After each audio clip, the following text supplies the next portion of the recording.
Hey guys, welcome to the show. Today we are talking about student of the game. How do you become a student of the game?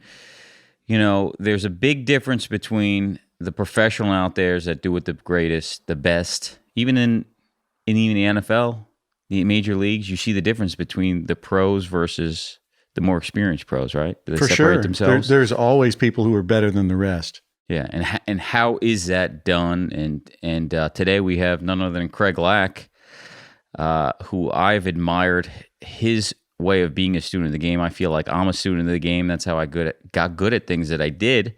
And you know, meeting with Craig and learning from Craig over time, I always thought, well, he's just a smart guy and he knows all this stuff already. And then getting closer to him, being around him on the regular, I started to realize is this guy's a student of the game. He's doing things on the weekends. He's doing things when nobody's looking. So wanted to talk to you today about why is it so important to be a student of the game in this business? It's everything. You know, you mentioned, hey, it's Sunday and we're getting ready for the Cowboys football game. And there was a show, I don't know if it's still on, but it was the pros versus the Joes. And so they had these weekend warrior cats who were like, the best touch football player or basketball player or baseball. It didn't matter, right? And they'd go against these the local hero. Yeah, recently retired pros, and they'd pit them in battle against each other, right? And the pros would just absolutely obliterate these guys because there's such a difference between paying the price of being a weekend warrior Joe and being a professional. And so the show is great. It's a lot of fun to watch. So being a student of the game is just really simple. When I was a paintball coach with my son and we were the national champions 3 out of 5 years, we learned, I had these kids when they were teenagers, so from 15 to 20, 21. And, I enjoyed the brain science of it in teaching them that delayed gratification was a secret to being successful in anything, no matter what you did. If you could just live with the fact that you could delay gratification and pay the price today, then you could be more successful than all your competition because they're stuck on being comfortable, doing stuff they wanted to do. So I used to tell the kids, I said, so what are your friends all doing this weekend? They're going to the beach, aren't they? Right? They're partying, playing video games, right?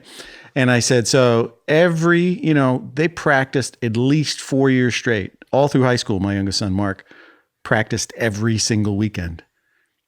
Unless I was on vacation with Sandy, I was there every weekend, right? So we paid a price that nobody saw.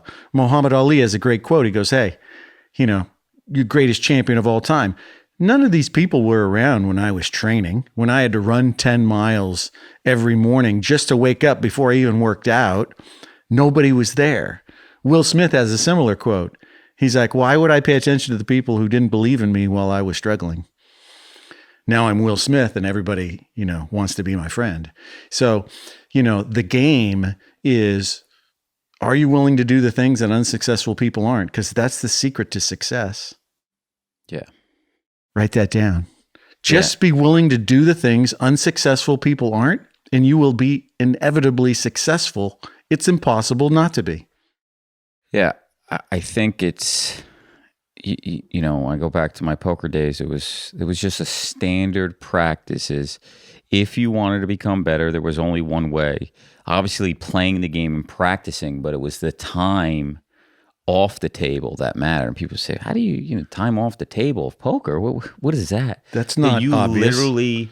It was literally just the rule of thumb was if you spent 30 hours playing, you're supposed to spend 30 hours a week off the table practicing, getting better, and reviewing your hands so you don't make those mistakes again moving forward. And we talk about this in this business is like, I always use that reference because people don't do that with the sales meetings, prospect meetings. It's like, well, how'd the meeting go? Great. Well, what did you do wrong? Did you ask them this?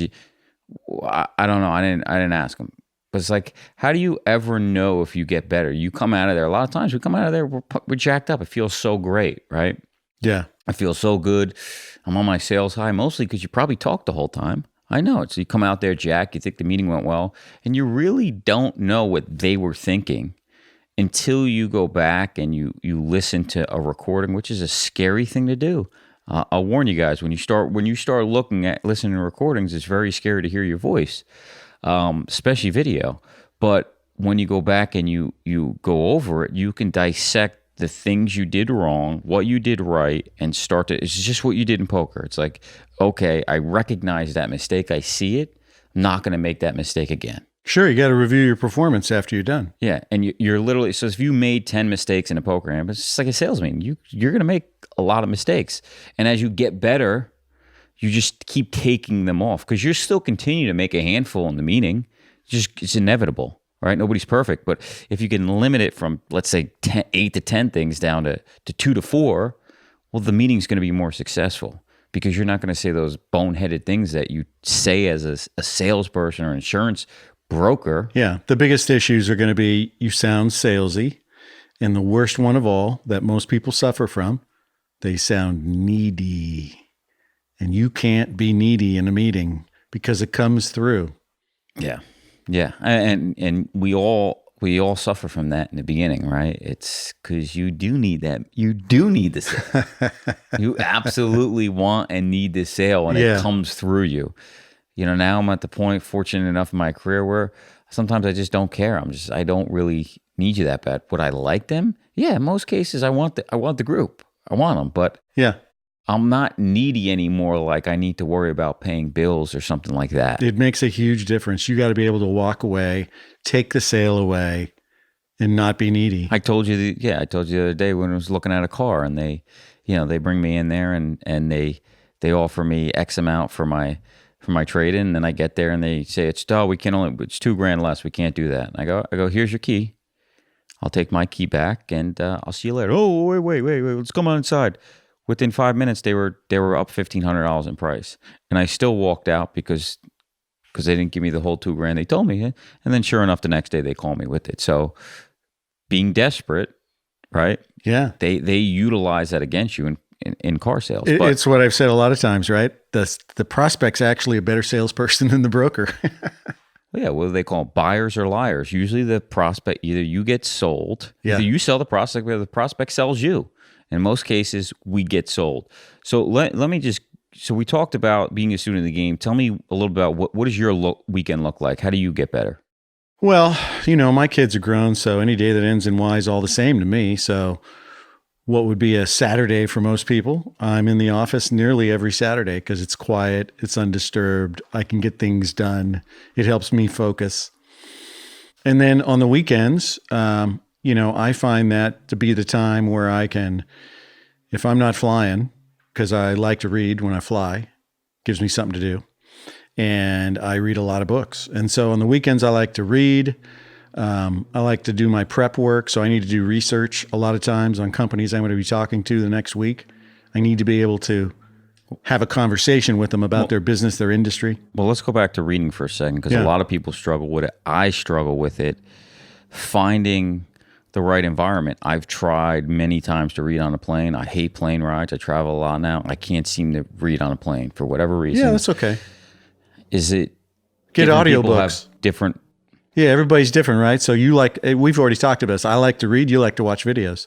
Yeah, I tried the audiobooks. I couldn't my mind would wander. Yeah. After 30 seconds, and I'm thinking about something else. So but I think I need to find the right environment. My environment has been pretty much at home. Usually in bed is probably where I read the best, but I still struggle with it. I'm not going to lie. I wish I'd read a lot more, but you can read anywhere, or do you have a certain environment that you prefer? Right here in my patio. I like to read here on the weekends, or I'm on a plane. Those are the two places I read the most. And how often do you read? For sure. I read every week. And sadly enough, I've quoted this a few times on our show. The average working American never reads a book after college. Okay. I used to do across the kitchen table sales when I got out of college. I wanted to be a financial planner, and I sold insurance for Prudential. 18 months I knew 15 ways to get in the door and sell them something. And that was all kitchen table sales. And so the joke was, the TV screen is bigger than their library. People didn't have a library. Sure. You know who you're talking to, pal. And so it didn't take me long to feel like, I'm a little out of place here. So I went out on my own at 24, been out on my own ever since. That was a few decades ago. So yeah, reading is really important. And rarely does that encompass reading anything about health insurance. It has to do with the people that are going to be my buyers. It's going to be HR. It's going to be CFOs. It's going to be CEOs or private equity guys and gals. And being able to articulate and have a conversation with them so it sounds like I know what the hell I'm talking about makes them believe, oh, this guy understands my issues. Their issues are never health insurance. Very rarely. So talk about that for a second. Yeah. Is the different types of books. I think everybody, not 100% certain what the books to read. Obviously, sales books are great. We're in sales. But, sure. Most of us get no sales training, so sales books are great. Psychology. And that's where I was going to say, psychology is something that you've studied and I've learned and seen you know so much about. I was like, how do you know all this stuff? Well, I read psychology books for years. Yeah. Talk about psychology for a minute. I lived in a crazy house growing up, so I needed to figure out how to stop being angry and, overcome my past. So I read a lot of books on psychology and learned how to become aware, which gave me more control, which allowed me to make more choices, which allowed me to be a better business person. And so rather than react to everything, I could be preemptive. Kind of funny, most of our clients and prospects that we talk to, they live in a 100% reactive world. Holy crap, right? Guy we talked to just the other day, we had a 19% rate increase. Gee, so how did you shift costs, reduce benefits, or limit access to care? Because that's the formula for 10 years. Oh, yeah, we bought a high-performance network, and we're going to shift the contributions, and we netted the employer contribution down to 3%. Wow, been there, done that, Groundhog Day movie, right? I mean, what a joke. There has to be something more. So behavioral economics, kind of give the viewers an explanation of what that is and why it's so important. Hey, a lot of great books on behavioral economics. So we're full of life experiences. And so how we were raised and the messaging that we heard when we were little kids, it became anchored in us. And so since 95% of our life is operated on the unconscious, we're not conscious of what is going on unless you really work at paying attention to being aware of why you're suddenly using the fact that you grew up in an Italian house to be reactive and emotional and losing control, right? It's an automatic negative thought, and somebody pushes your button and hits the trigger and you go from 1 to 10, 10 being explosive. And so you start to learn, hey, people are at 10. If I stay at a 5, I'm going to pull them down to my level. And then we're going to be able to have a rational conversation. So behavioral economics, really simple. We haven't had a software upgrade up here in like 200,000 years. So what do we know? We know that human beings will do anything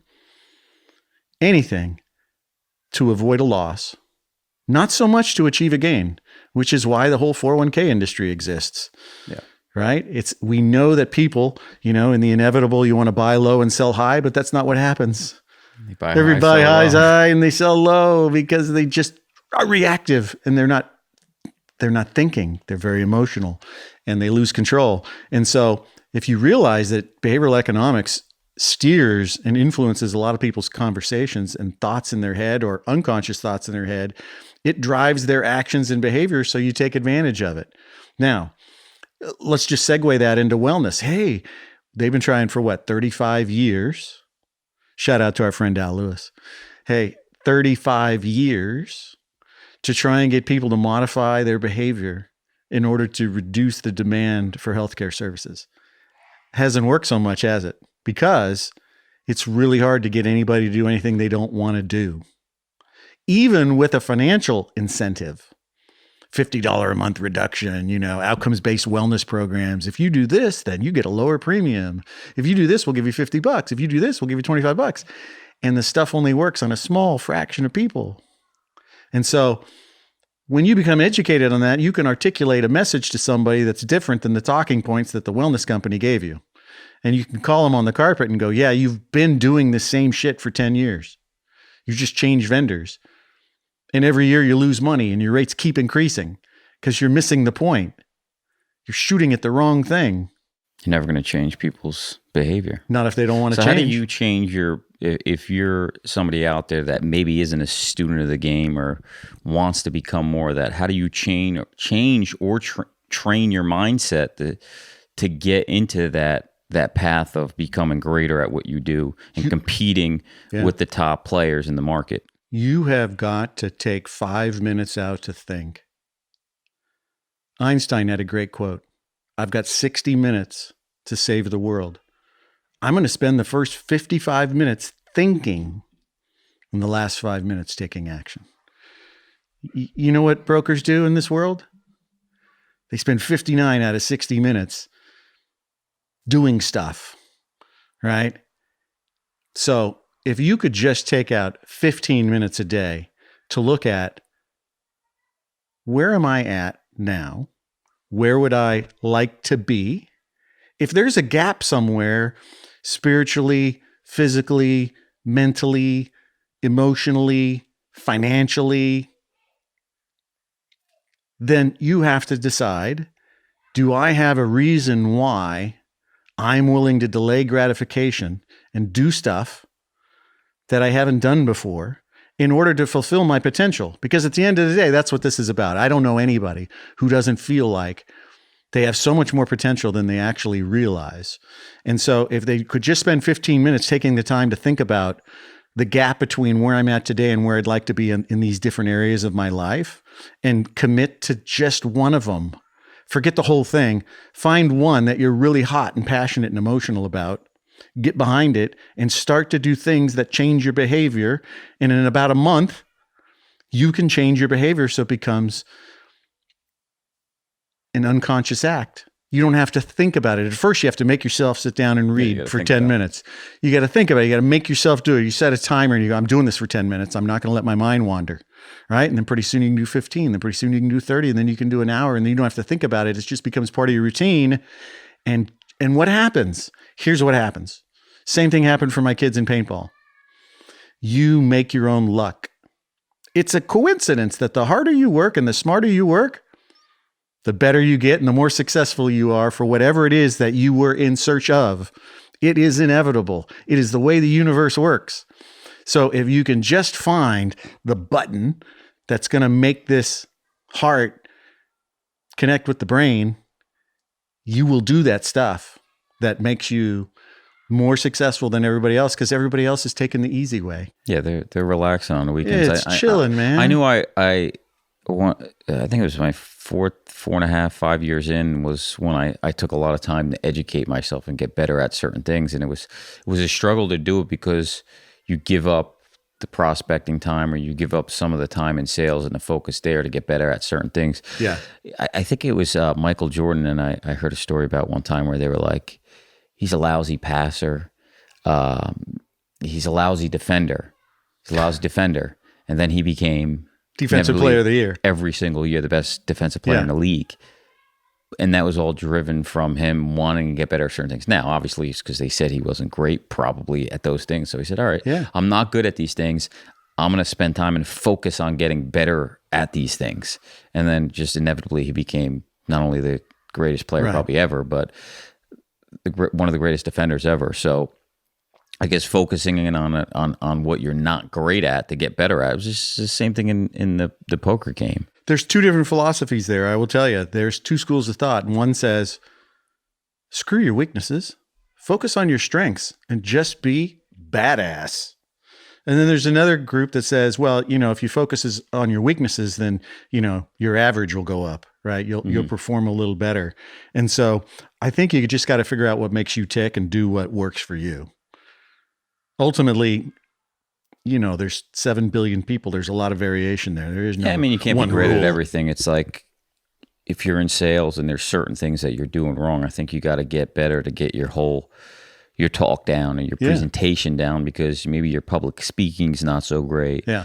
Maybe Don't read books from the 80s and 90s. They didn't even know about brain science then. Find modern books on what they know on how human beings make decisions. Yeah, understanding the brain, what trigger is. Was it NLP they talk about? Sure, neuro-linguistic programming's been around for quite a while. It's already advancing.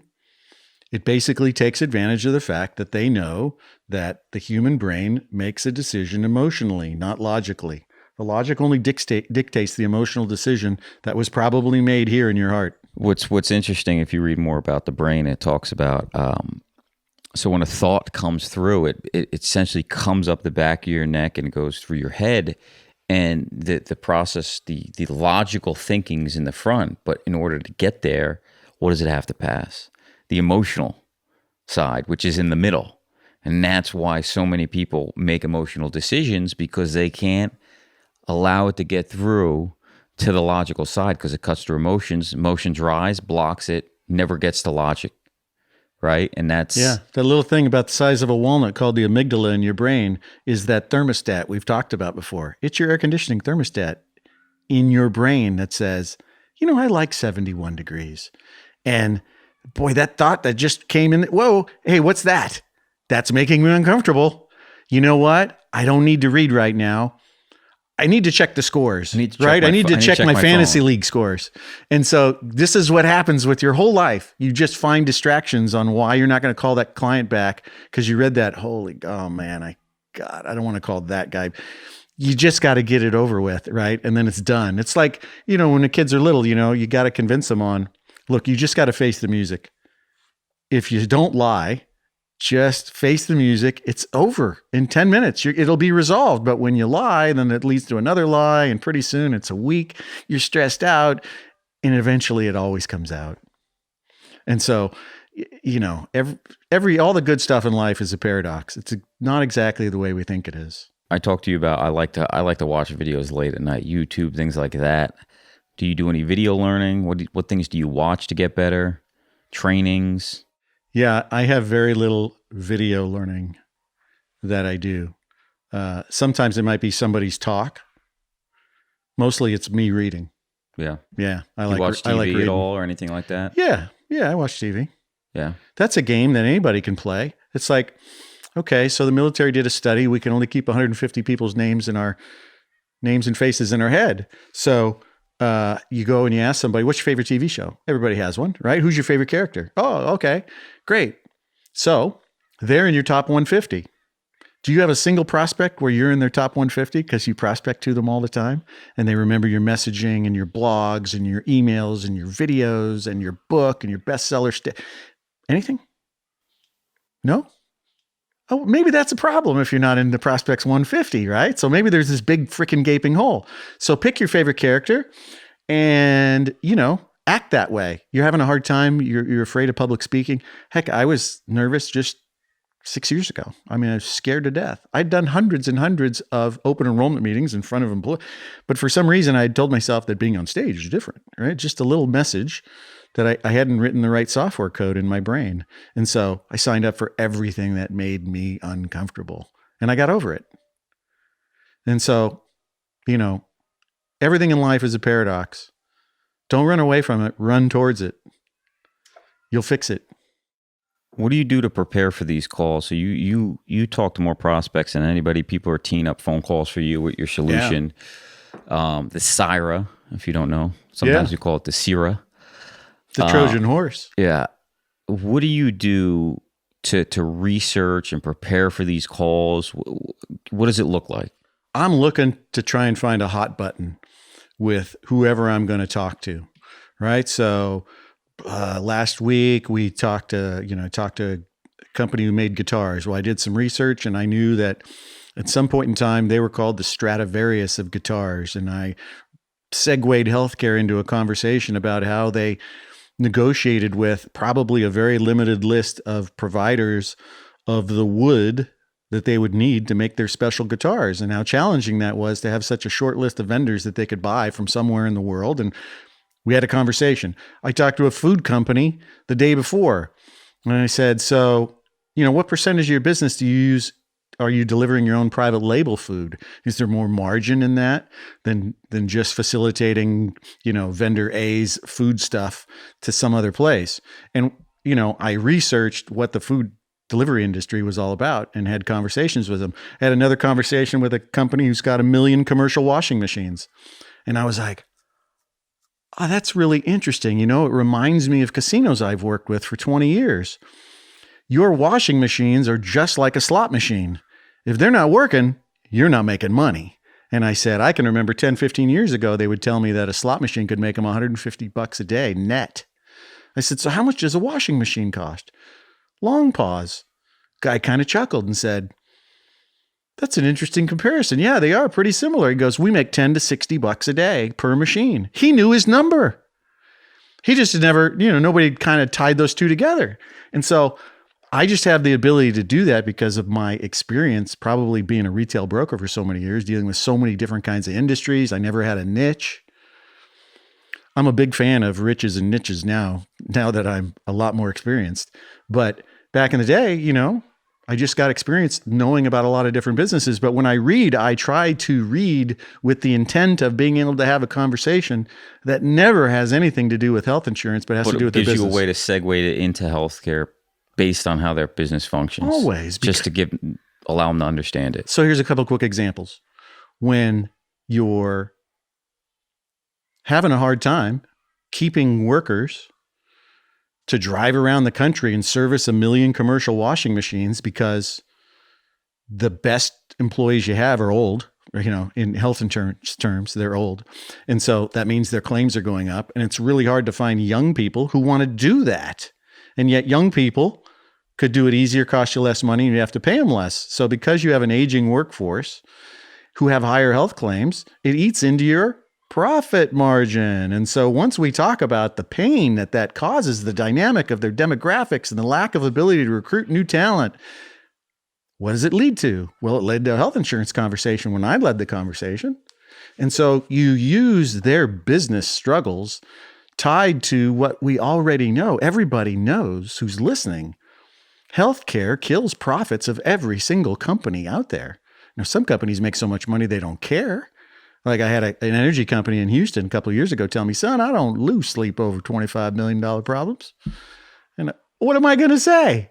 Thanks for sharing that with me, right? I don't want to waste your time or mine. Have a nice day. What was I going to sell them? So yeah, you have to be able to meet them where they're at, meet your prospect where they're at. And guess what? Almost none of them, let's face it, guys and gals, 1 out of 20, 5%, you got the meeting because they got a problem with health insurance. I mean, no, they got a problem in their business, recruiting, retention, turnover, profit margins, operating leverage is negative, on and on and on. There's just an endless list of problems that they have to deal with. Now, the question is, if you can get them to share that with you, you can now segue why healthcare is making that problem worse. And if we could impact healthcare, couldn't we have an impact on this and this and this and this that you just told me? Well, yes, we could.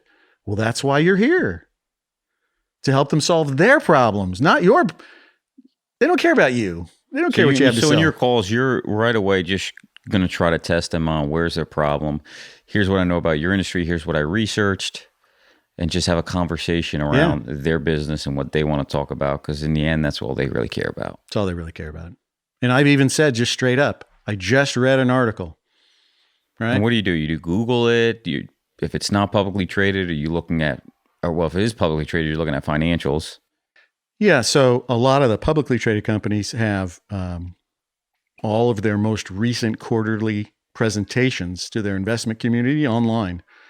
You can see their PowerPoint. It's got all their talking points on there. Okay. Perfect. So easy. Otherwise, some of the best places are websites of the prospect. If they keep their news section current, you can find out. Otherwise, you do Google searches. You're looking for news. You're looking for stories. You always know what industry they're in, and you just do, a search on the industry they're in. And in a few articles, you can sound intelligent about any industry. I notice you always come up with new sayings, new talks, or new ways to spin things. How do you come up with all these things? You're always coming up with something interesting. I have a brain that works. I like metaphors and analogies. So anytime I'm reading anything, like that chart I came up with at the Heads Up Advisor event, right? Nobody'd ever seen that before, right? But I got that idea from reading another book.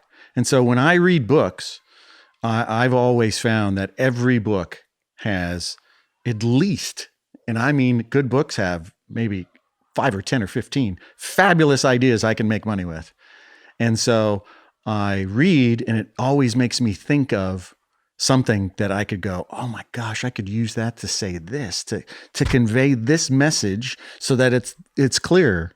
And so that's why I'm always coming up with new stuff, because I read and it gives me ideas. And how many? So if you were to just estimate how many hours a week you think you spend off this business getting better, what would it be? 8 to 12 hours. Okay. What's the formula for success? Oh, it's so simple, everybody. Just be willing to do the things that unsuccessful people won't, and it will inevitably lead to your success. That's it, folks. That's it. Well, thanks for the show today. You got it. Student of the game. Go out there, get better at what you do, become a pro, and we'll see you on the next one.